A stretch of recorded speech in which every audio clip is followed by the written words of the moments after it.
মারেন গুলি করছে, একটু টল টল করছে, আবার তুলছে, তারপরে আর এই সেই অবস্থা।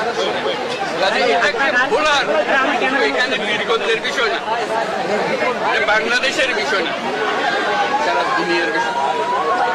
যে কাজটা সে করেছে এটা নিয়ে যুগ যুগান করে কবিতা হবে, উপন্যাস হবে, নাটক হবে, মানুষ স্মরণ করবে। এই সে লোক এখানে সে আছে।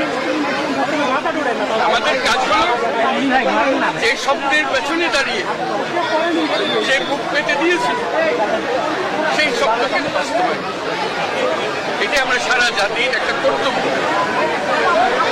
আমরা শুধু এখানে এসে কবর জিয়ারত করলাম, চলে গেলাম তা না, এটা সারা জাতিকে আমরা বলতে চাই যে লক্ষ্য নিয়ে এ বুক পেতে দিয়েছিল, যার কারণে কোটি কোটি ছেলে মেয়ে সামনে দাঁড়িয়ে বন্দুকের সামনে দাঁড়িয়ে গেছে, ভয় পায় না।